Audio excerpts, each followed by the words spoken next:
and welcome back, Candace. Thank you so much for coming to continue our series of discussion of what's happening in long-term care in Ontario during pandemic. We already have discussed history, first incident, and now we are going into what's happened next. What is a role social worker in pandemic? And thank you for sharing.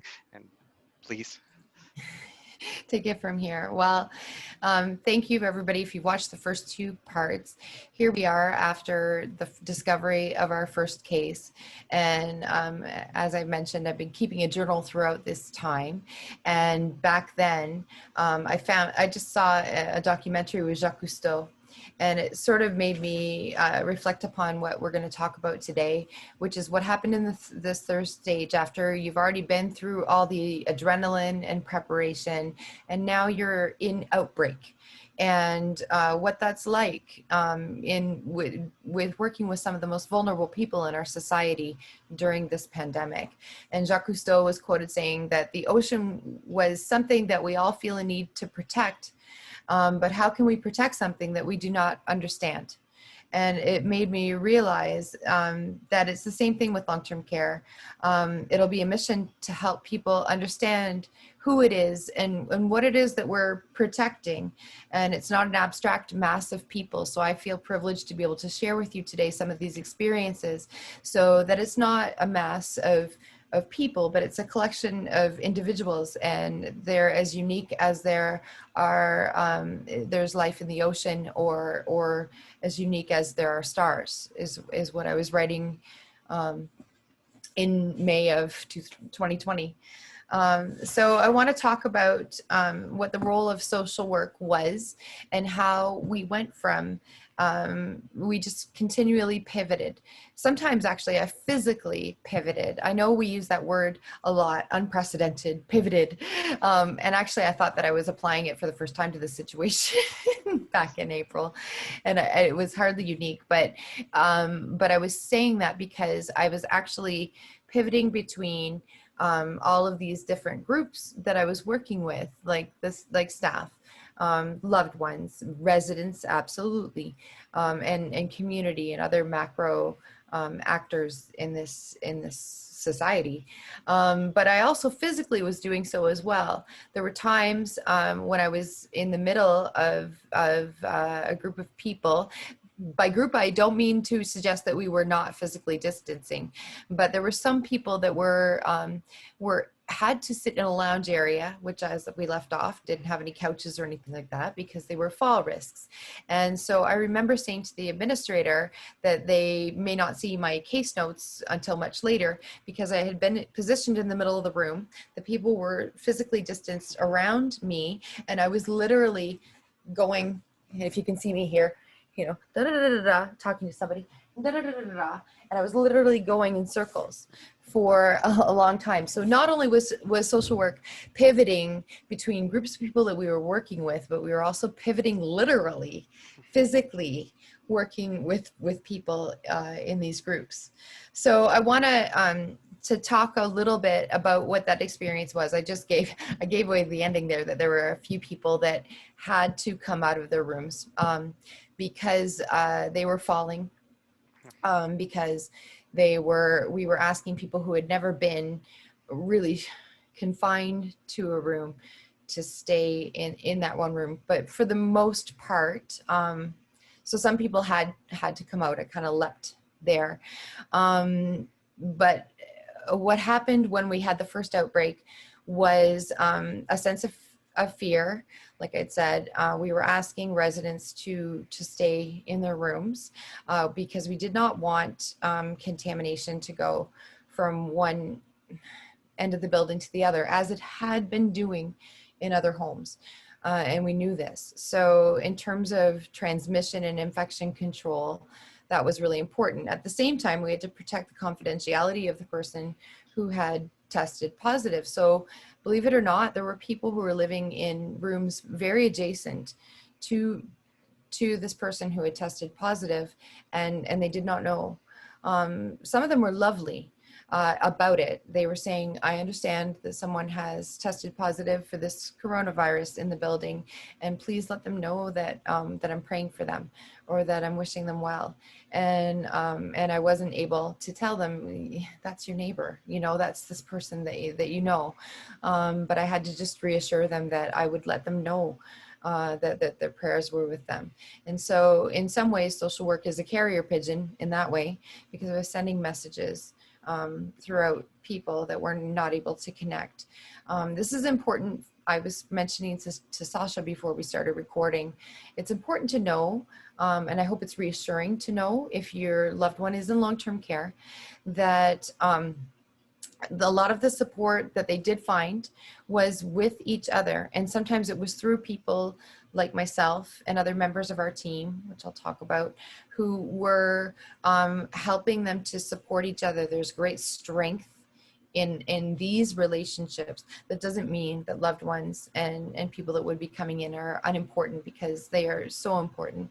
There are some people that, actually a lot of people, who don't have family, or they didn't have anyone that was coming to visit them. So for them, the support of other people that live in the residence is of prime importance. It's above any loved ones, because there isn't anyone coming in to see them. So I want to reassure you that they were there for each other as much as they could be, even if they were coming to the doorway and kind of talking down the hallway. And I want people to know also that there were a lot of people supporting. So that was something I really wanted to make sure I said today. We're doing this series, and we were doing it, Sasha and I talked about collaborating, because we wanted to have the role of the social worker known, not as much as they should be heralded, but the healthcare workers like PSWs and RNs and doctors and other professions. And I'm not diminishing any profession by not mentioning them, because there are a whole bunch like us, like the dietitian and the physiotherapists and other people that may not get as much mention. But we understand that social workers have been behind the scenes and sometimes creating miraculous change throughout this pandemic, and their stories are not always recognized. Having said that, so this is, from the social worker's perspective, and so we wanted that. But we also want social workers to know that you have a team. So like Sasha had pointed out, you're only one person. Yes, I am only one person in this scenario. However, I'm with 169 other staff members, and it is very much an interdisciplinary and multidisciplinary team. I fly right shoulder to shoulder with my teammates. I very intentionally work afternoons, as we were mentioning. So that means, though, that I come in a little bit early and I see the day shift. I am with the afternoon shift, which is a lot of where the behavioral expressions are. And I also see, with case noting, I see midnights come in. So I'm with all three shifts, and I see, as a social worker, part of it is to work with the strengths amongst, and there are so many, amongst all of these team members, from maintenance to dietary to administration, I've talked about, to registered nurses, oh my goodness, and PSWs, and every other professional that's there. Like I said, dietitians and physiotherapists and doctors and speech language pathologists, and there's all kinds of people that are on this team, and it takes every single one rowing in the same direction. And what social work is really good at is sometimes harnessing the strengths of this. So just noticing what's working and what's effective, and being able to communicate that, like that carrier pigeon example, between all of these professions and between all of these residents. And so we're kind of a little bit like glue, but that I wanted to make that clear, that I'm never alone. I'm never ever alone. I am the only social worker, but I'm never alone. I'm always working in team.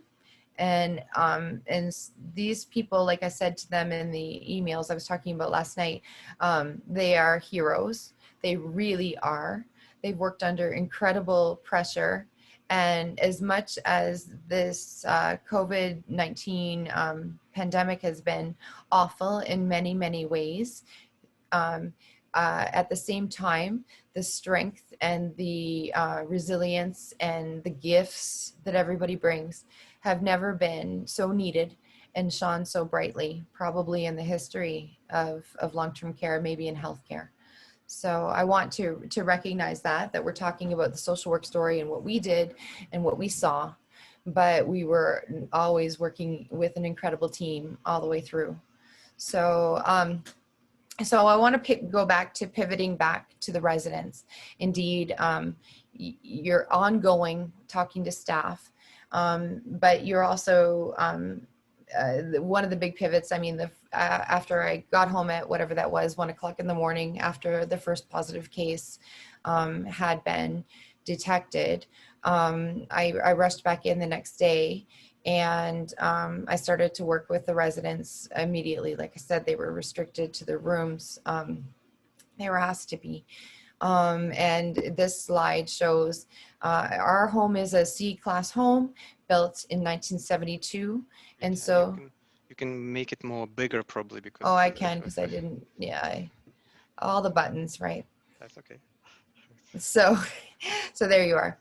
This is a stock photo. I made sure that that was there because it's not our particular residence. In fact, in our particular residence, this this window wouldn't be there. It would be right flush with these walls. So there would actually be less space in our home by that much. So a lot of people do live in 4-bed wards. They bring whatever possessions they're going to these homes, and they are finding through research that that was a difficult thing in terms of infection control, is having 4 people living that closely together in one room. They did everything that they could. You can see that there's a curtain there that separates the beds, but that is the reality. Some people have never seen this before. And while they supported each other the best that they could in these 4-bed rooms, wards, rooms, that this was also kind of a scary time because we didn't know who was infected, and we knew that in a lot of homes that still had this architectural model that the transmission would be, I mean, it just made sense. I mean, yes, some research has come out that did speed the transmission. Well, of course, you can see, you know, how close people are living in these congregate settings, right?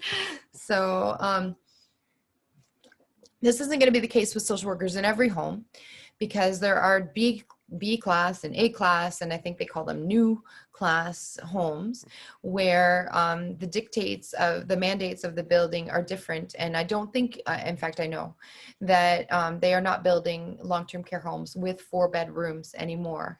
What students may want to understand, or people may want to understand, is that those still exist because they continue on, and there hasn't been a lot of incentive to build, you know, new homes, because it takes a lot of capital investment.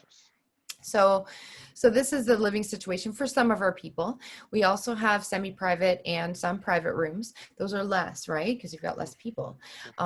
So the difference of being around or not around people who may have behavioral expressions also is going to change depending on where you live within that home. So your experience is going to be different, whether you're in a 4-bed ward, whether you're in a semi-private or a private room. Of course, from a social work perspective, we work with everybody. So we, but we may pay particular attention knowing, where that number, not number, but where what room number goes with that name that we may get on a referral. I'm going to talk about the model of practice and referrals going out the window right here too. But we knew what we were going into. By what type of room that they were in and who they were surrounded with and what was going on and what the context was. So I want to caution people that are going into this field. Sasha's talking about maybe students seeing these videos, that the model of, the model of working for most social workers in long-term care is that we get a referral, and so we triage according to referral, and we go to the room. And so on your referral, you're just looking, like most people in the biomedical model, you're just looking at what's on a page. And so it was important during this pandemic, it's important all the time, to see that person in context.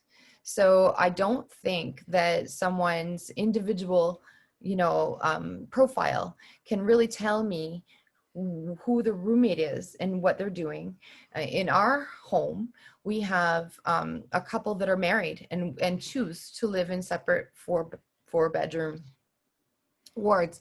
And so you cannot understand one partner living in the hall in one situation without understanding the connection to someone else who's living times four in another place. And so I want to say that.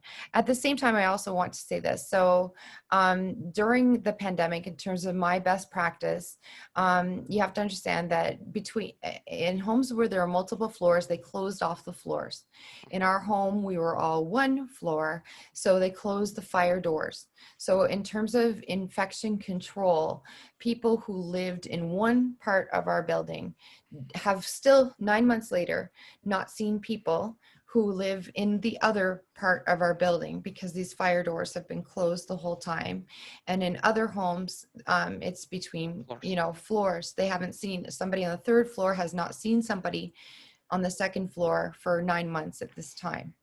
So but it's kind of an important thing to think about what your strategy is. So for me, and I think it was the best suggested practice from me, is I threw out the referrals. I started carrying a little book, kind of like this. Luckily I had some because I didn't shop during this pandemic. So I had some little books like this. I used to carry file folders with referrals and kind of shuffle the order that I was going to go in. And I may go back to that because I'm now getting some screening and stuff like that that needs to be prioritized.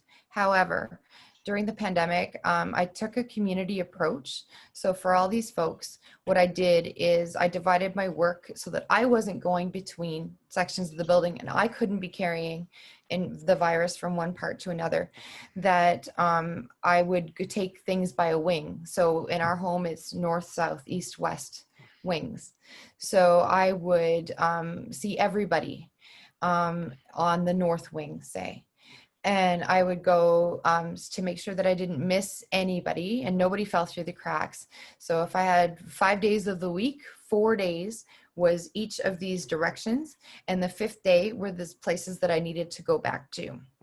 And that's what I did, which was a very community approach. So people were asking for, what was I doing about certain assessments early on when we were in outbreak. And I simply told them that I wasn't doing cognitive testing during this time. I wasn't doing a lot of depression screens and things like that during this time, because I did not feel that the results were valid, because I thought that everybody had, maybe some depression going on, definitely anxiety, and definitely all sorts of things. I had mentioned to Sasha that some people were having hallucinations who were never having hallucinations before. And in some ways, the hallucinations were comforting them. So for instance, one person that they were asking me to see, she felt that the picture of her grandchild on the wall was talking to her. And it was really disturbing her, because she'd say, "See, do you see his lips move? You see his lips move, right?" And I'd say, I don't see that, but I think he's with you. I think he's talking to you." And she'd be like, "So you don't think I'm crazy?" And I said, "No, I think that we have ways of feeling each other, that you're sending this out into the universe, and that your grandson is talking to you. And does that make you feel?" better. And she said, yeah, it's comforting for me to talk to him, but I just feel like I'm losing my mind. And I said, well, talk to him loud and clear. There's no shame in that. That's comforting you. And so we worked on something that would be seen as, some kind of, you'd find it in an abnormal psychology class, these hallucinations and delusions. But sometimes in this middle of this crisis, I wasn't, and social workers don't diagnose anything, but we can heavily suggest that this is consistent with this DSM-5, diagnosis or something like that, for the psychiatrist and the team to look at. But in these cases, people were having behaviors that they were adapting because it was comforting to them, and that's how they coped. So you would have things that would be consistent with a psychiatric diagnosis that that was just coping with these extreme circumstances, and it was comforting to them. So so I would suggest to anyone, probably ever, I think it's changed practice for me for sure. I always wanted to work in like I said, I always I think community is sort of a mindset as opposed to clinical. And so I always had a community mindset, but never so much as now, where you were literally looking at the whole community. If there was an emergency, I would go. I would have to say there was caveat. So it's not like I was so doggedly determined just to be on the north, say, and that I wouldn't go somewhere where there's a crisis. Yeah, yeah. Probably though, not on the same day if it was the other side of the building, because while we were in outbreak, I very much stuck to staying in one part of a building or another, which we do in flu outbreaks. So if anybody works in long-term care, you'll recognize that immediately, that we don't go between. I've heard of some places where they work with people who are, they separate the people who have COVID positive diagnoses and people who don't. And they work with people who do not have that diagnosis first. And then they walk out. They go to see people who have a COVID diagnosis, and then they walk out from there. So they're never re-entering an area where people don't have COVID. So that's a strategy. These are all things that you have to think of. You just do.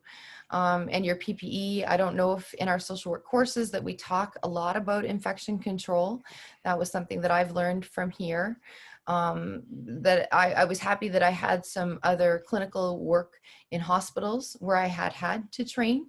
But I'll be honest, I had to look at my name tag, and I looked at the health unit website every single day for the order of donning and doffing my PPE.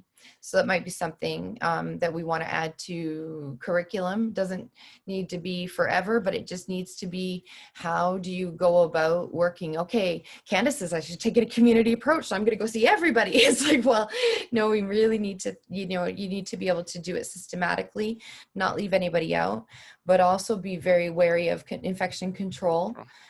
Donning gowns inside of a room, leaving the gown inside of that room.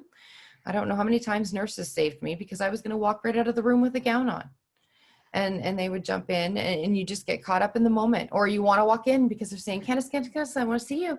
You want to go in. And there were so many times when my instincts were screaming, just go in. And I thought, no, you have to stop. You have to gown and glove before you go into that room. So there's a lot of thinking about that isn't necessarily taught in a social work textbook anywhere, about, and that's again where you work in an interdisciplinary team and you trust them, and they look out for you and you look out for them. And you just make sure that you have these relationships. For a new social worker, that would be difficult because you don't know what you don't know.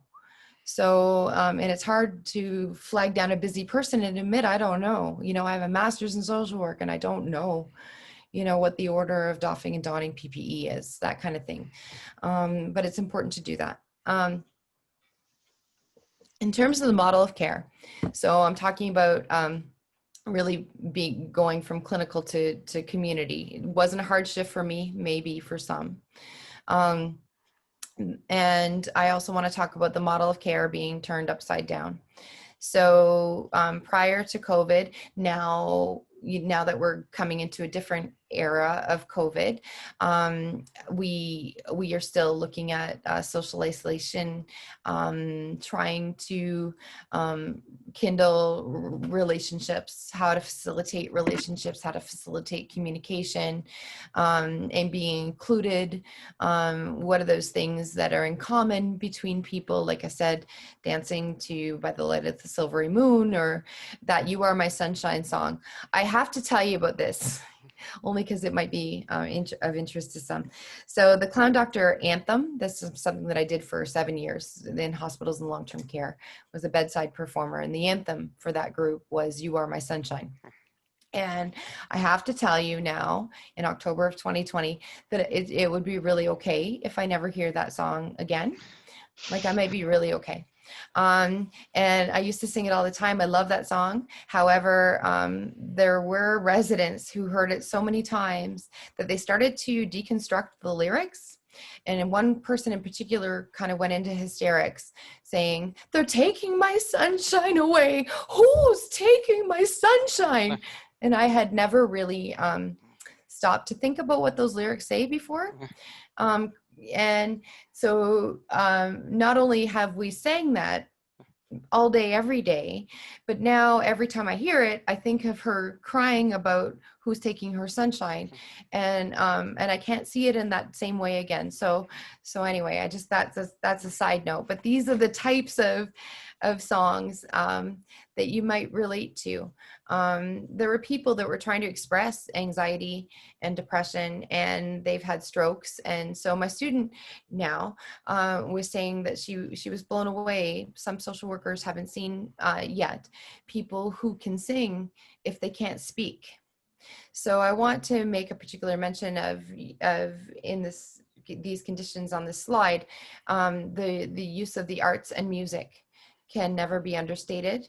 There were often times that people could express emotions, and instead of vocalizing like ho ho, really being distressed, we could reach them, different parts of their brain, with music, and they could sing things that they couldn't express through words. So that was a big tip that I walked away from this with, is find another way. There isn't don't look at it, like Patch Adams said, don't look at it as a problem, look at it as a solution. There's always a solution, there's always an alternative. And that is something that through the pandemic, social workers were very adept at, and is finding a myriad of ways to reach someone, for them to be able to express how they feel, so that they weren't alone, and that things don't look as dismal as maybe in this picture they were, but they weren't, because we had ways to facilitate communication and connection. That's another thing that I want to say, is that I talk about we. I did have another social worker at another home, sister homes, that I talk to every day through this. Very, very important. And here in Ontario, they formed, there's a Center for Long-Term Care Research and Innovation that has a group. In fact, we've got a meeting still this next week, and it came born of this pandemic. And it was social workers in long-term care talking to each other. And so in terms of knowing that I'm not alone, yes, I'm alone. As a social worker in my building, I'm in an interdisciplinary and multidisciplinary team. And I'm also one of many people doing this type of work. The CLRI had a way for us all to connect throughout our province. And so I really knew that I wasn't alone. I had other social workers can be the best source, even more than your family. Love my family very much, but they didn't understand, and maybe they weren't even that interested, in what we were going through, at least on a moment-to-moment level, or different strategies. And with confidentiality, you don't talk about your work and all that kind of thing, but you find a way to talk about your work, especially amongst other social workers. And so we found a great deal of comfort and a great deal of camaraderie in finding other social workers to talk to. I would encourage all of you to do that sort of thing if you are in this avenue or any avenue. So so there's a whole lot of things. I was talking to Sasha about imposing sort of the Kubler-Ross stages of grief upon this time. I also want to say, oh, I should tell this story briefly. That so on the health unit sites, anywhere that you are, it only lists current outbreaks, or it'll list the most recent outbreaks. So if you were to go to our home's site or listing, you would think that maybe we only went into outbreak once, but that isn't what happened. And that's not what life was like in our long-term care home. So the first one that we talked about, the first diagnosis that we talked about in part 2, this person was in isolation for 2 weeks. There are more details, but it would probably blow up the whole case, if I gave the details, ups and downs with that story. But she was okay, and actually we had other deaths in the home, but we had no COVID deaths. This person did survive it. And when she came out of isolation and had a negative test, no symptoms for 48 hours at that time, we had balloons and all the celebrations that you may have seen on the media. We were so excited. This was on a Friday.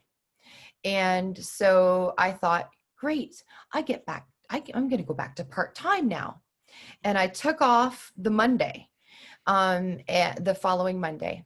And I emailed everybody at the university that I had been working with all the research that was suspended in March. And I said, okay, it's been tough, it's been stressful, but I'm back and I'm ready to work on these projects. And at 4:40 that day, all of the EMS testing came in that I detailed in part 2, and we had 2 more positive cases. So our honeymoon lasted 3 days, and of celebrating that we had come through what we thought was the COVID experience with just 1 positive case. And all of a sudden we were right back into it. So there was a lot. That's where I was talking about staff restrictions. They had been really stringent. We weren't going anywhere. We were wearing the PPE that they told us was adequate and appropriate, and we thought that we had done enough. How could we do more? And so there was a lot of fear and apprehension, because even with these precautions, we still had a staff member and a resident who lived in another part of the building. So it wasn't, so with the fire doors closed and everything else, somehow we had another positive case. And we're told that the staff didn't have any interaction with either one of the residents. So for the life of us now, maybe some of you will have the answers for me, in 20 years or whatever time. But of course, we've tried to figure out, everything that we can about how this could have been transmitted. And to this day, we still don't really know, because they were, as far as we knew, they had not had contact, and none of these people had contact with the other. So, as you can imagine, that created a lot of apprehension, because we didn't know what we could correct, because we didn't know what the transmission. Like I said, we were looking at all of these different emotions. Again, I know that we all recognize that Kubler-Ross's stages of grief doesn't apply in a linear way all the time. We jump between stages. But in all of this, we were not clear until March. Our home was May. So our home was in outbreak for 2 solid months. We feel very fortunate that it did not go beyond that during this time, emotionally, and also in regards to this virus. I do feel like we went through the stages of denial, bargaining, anger, depression. We're finally getting to some, in October of 2020, we're getting to some levels of acceptance. But it's taken all of this time bouncing around back and forth between these other, and the highs have been that, indeed, like I said, the strengths. Last time I read some quotes from residents, they were incredibly resilient, funny. They prayed for each other, they sang to each other, they found creative ways to express things to each other. They wrote on tables on these styrofoam, meals to each other as they're being delivered. We were worried about contact and every other thing, but they find creative ways to communicate, to share. The team also, as I started with, found creative ways to share. I had mentioned to Sasha that we have a Behavioral Supports Ontario team, in addition to the gifts that all of the staff from every department brought. We have a Behavioral Support Ontario team that are people that are dedicated just to behavioral expressions of many sorts. So though that team is comprised of a nurse, in our case, a social worker, and 2 PSWs. These PSWs and the nurse, and they're just unreal human beings. I call them, sometimes we call each other saints. I call them saints because I see incredible dedication, passion, patience, and skills. So at one point I donated my clown doctor ukulele to one of the PSWs on the team. And he went home after a 12-hour shift. He worked 115 hours in 2 weeks on helping to comfort the residents on afternoons with me. And he learned to play the ukulele in all of his spare time, to be able to sing that sunshine song and other things. One of the other PSWs on the team, I was mentioning to Sasha, she was a hairstylist before she was a PSW. So many of you are thinking about the conditions that our hair came to be in during the pandemic. Hair salons were not open. And it started at Mother's Day, to be honest, because none of the residents have been able to celebrate in person or get services, done for any holidays yet. But on Mother's Day, people were very worried about their hair. And so she started out by coming in and doing first she started curling hair. Then our administrator, wonderful woman that she is, dedicated another worker to going behind her and cleaning up hair trimmings. And so she would cut hair. Well, once she'd done most of the women's hair for Mother's Day, a lot of the men, everybody else wanted to know why their hair wasn't being cut and styled. And so then it became a huge part of BSO time was personal hygiene. And honestly, we had the best looking hair in the county inside of a long-term care home that was very isolated because of this gift. And like I said, I had some gifts from performing arts that I was bringing in. The nurse had all kinds of gifts, and she was also doing the analytical part and reporting what we were saying and using our case notes, which is something you will do as a social worker, and putting them out to external teams that weren't able to come in. So there were just gifts on every of analysis there on every single level that we're going through. So there were, like I said, there were some very terrible parts. I had listed all the terrible parts, but I do want to just talk about one traumatic piece, because I don't know how we're going to heal from all of that, the people that were working and the people that were dying. I mean, it's something for that the outside is going to have to grapple with. I know that many people have experienced loss through this COVID pandemic.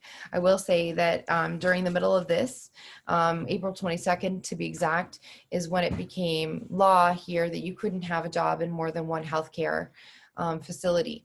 And so what that meant for some people is that members of our team, the people that I'm talking about, had to choose to work somewhere else. And so while we are very fortunate and very happy that relieved that we did not have any COVID deaths, homes in our area were not so lucky.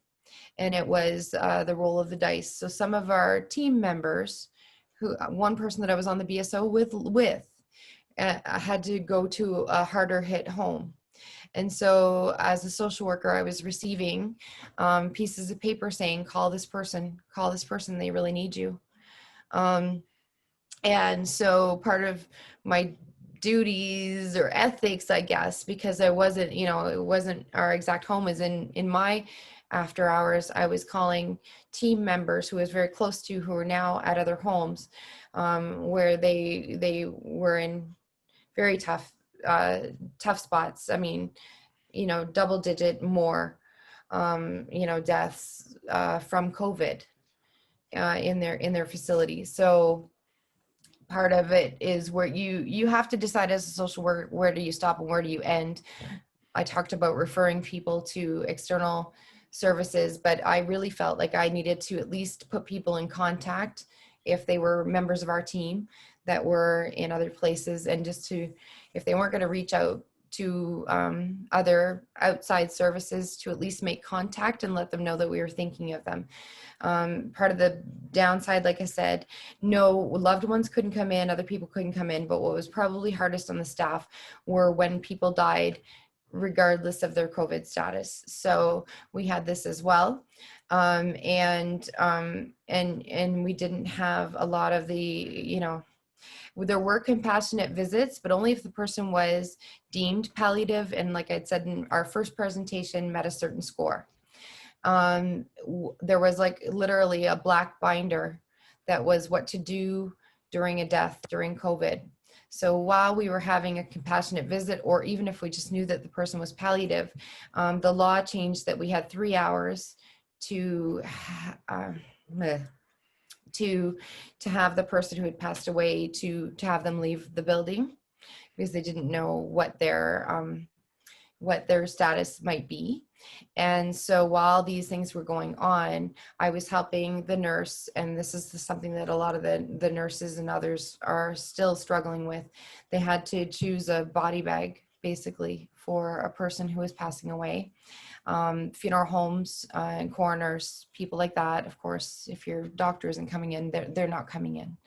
So the people that were inside, and again, I was fortunate to be a social worker, but everybody else was more healthcare related that was there, had to do all of that palliative death, dying, and preparation to move, and just to make all of those terrible phone calls. So some of the people that I was calling with, that I was talking to, and some of my own, what did you call it, Sasha? It's not post-traumatic stress disorder because we're still in it. We So were it's progress traumatic. progress traumatic stress disorder. So yeah, so a lot of the workers, and you can imagine if this person had a roommate, and there were many, that were, doing whole meditative processes with their residents, talking to them as they, prepared their body. And some of the after effects are that they weren't sleeping, that they were waking up screaming. They thought that people who had passed away were talking to them as well. These are the healthcare workers. So they were having nightmares. And this isn't post, this is during. And they're still having it now.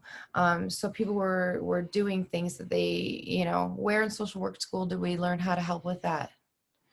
We need to have a course on death and bereavement, and just even to understand the process.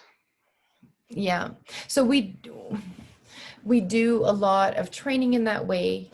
I have, been on the palliative team. Our palliative team is probably stronger now than it was, all the way through. I've been involved in the death and dying process, but it was the whole, how it was handled, and what the responsibilities were, and how we could protect other people psychologically that may have also been in the room. I mean, there's been a tremendous amount. So if I have to name, I name all that, I can name all the incredible strengths, resilience, gifts, but I have to also mention some of the darkest times as well.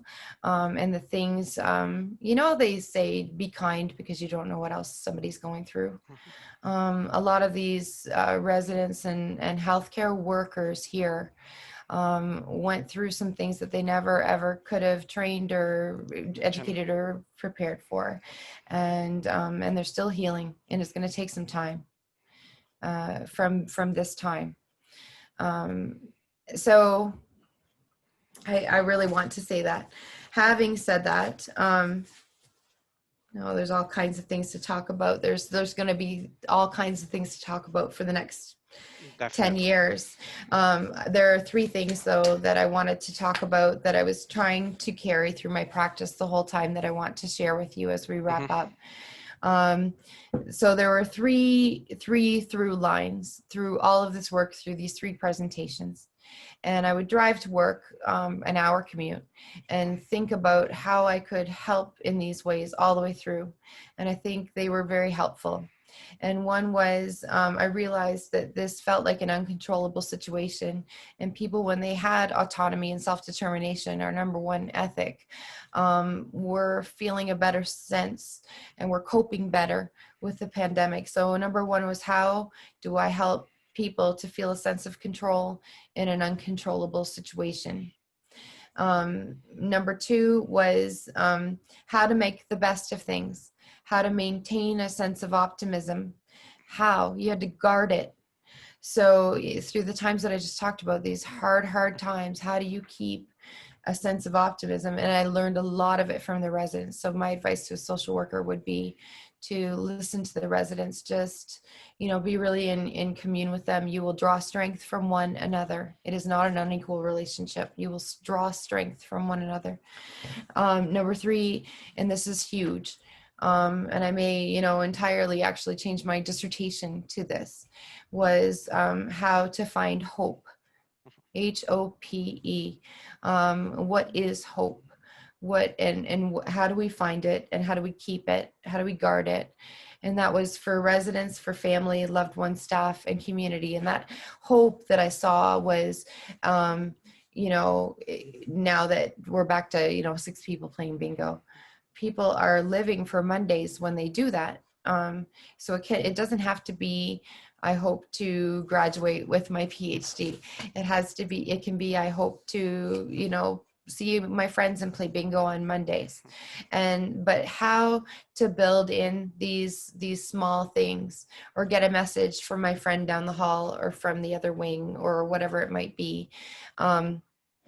How, or through the iPad, I mean, through the window visits, as I revisit all of the places that we've been in these past three talks, you can see that the line of hope had to go all the way through it. I will see my loved one again, or I will see them on the iPad. I will reconnect with people that I love. And that's what matters. And it might be my friend down the hall. And I will, keep hope alive. And I think that that's a huge through line for social workers. We can represent hope. And I think it's something to keep in your mind as you practice all the time. Not some false sense of hope, but how can you keep in mind how the importance of hope and build it into your practice all the time? Because that's something that you keep, that's very unique to the setting, and it helps people through what we've seen as enormous times now, but can help get through life's all the ups and downs of life, is hope. So like I said, these three things: a sense of control and autonomy, and optimism, and hope. And how can these three things run through your practice? And I think that you will help people tremendously along the way. No, thank you, Candace. It's very hopeful in a way how we want to see development of long-term care. We want to make sure that those lessons will stay with us to provide a better service, because we realize that hope need to be that critical in a way that we need to have supports. We work in a team.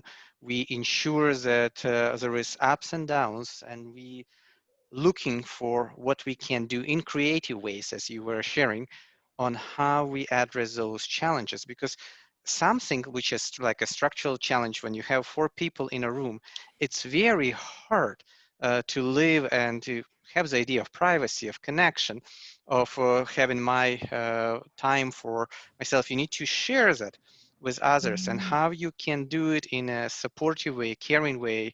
And the same as all the staff members need to coordinate as a team, because each person brings their gifts and talents, and they work together. So if nurses will be supportive, there is more chances that administrators will hear what nurses will say. If BSO team works together, there is more policy opportunities. It's important that every person who is working on the team is supporting each other and have those values, as you said, in terms of value and autonomy, of being optimistic and having that hope to make changes on individual level, on cultural level, in a way how the system is provided, on a structural level, how policy is impacted, because they all still have families. They need to find a work. People need to have employment opportunities which are safe for everyone, including residents and including the staff workers. So I'm very grateful for having this series which we started, and I know it will be continued in a way how we will bring more ideas. If you have any topics which we can always bring further, we can do next parts as we keep going, because the discussion need to be continued. It's a dialogue. We are learning, and hopefully we will hear more people participating in those dialogues and changing the system. Thank you. Mhm. It's I welcome everyone's feedback, by the way. I know that Sasha has posted these videos in very accessible places. I welcome you to contact me. Actually, I think that was on the very last slide here. My email's right. up right now. Contact me if you'd like to have further dialogue. We really do want to work together, just like I was talking about the Ontario social workers and how they really banded together. If you're hearing me and you're not, if you are in Ontario, if you're not in Ontario, I think that we all need to work together and to support each other no matter where you are. So if I can be a contact, I would love to hear from you. And I know that we just need to keep these networks going. So I appreciate, Sasha, this opportunity to be able to connect with other people on this idea. And I do hope that we will see a social worker in every long-term care home. That is my sincere hope, and that maybe someone can see. I think people can maybe see the value of our work in many, many different dimensions. And so I thank you for the opportunity to highlight the very valuable contributions of social workers. And I know I'm just one of many, but thank you for the opportunity to tell the story. Yeah. No, and thank you for sharing the story, because that's what I hope will be empowering for future students to think about career in a long-term care, to see the difference you make every day of bringing that hope, optimism. And our goal as educators, make sure that you have adequate skills and education to understand and being able to connect all of those skills which you get in a way to be supportive and a way to promote dignity and worth, to service to humanity, and promote social justice, as we work on every level of practice, micro, meso, or macro. And community approach, as you've seen, is so critical. And I do hope there will be a way to connect people across Canada. So if there is any Facebook group, if you can connect people and create a social worker long-term care association, it will be a good way to start making policy changes and practice changes. And ideally, we will create a different way how long-term care is done across Canada and hopefully around the world. I think so too. And for anybody else out there, and this goes along with what Sasha's saying, not only will we change aging and long-term care in that way, what our possibilities are for the future, but I also think that this is very valuable work. And I hope, and I know that for many of you, I hope that you will love this work as much as I do. I know you will. And I know that you also will probably never work a day in your life. Yes, I'm exhausted. You can tell, sometimes when I've been here to visit with you. But at the same time, honestly, may you find this type of work that you love in whatever avenue. And I think some of you will find it here, and you will never work a day of your life. Not really. Because you will love what you're doing the whole time. So I encourage all of you to keep going in your passion, find a way, connect with others, and we'll make this happen. We'll make this happen for everyone. Thank you, Candace. Thank you for all of this time which we worked together. I know it was a challenge at the same time. It was a pleasure and an honor to listen to the story which you shared. And hopefully now it will be shared more and we will have change process coming. Mm, Thank I think so. Thank you. Thank you. you. Bye. Bye.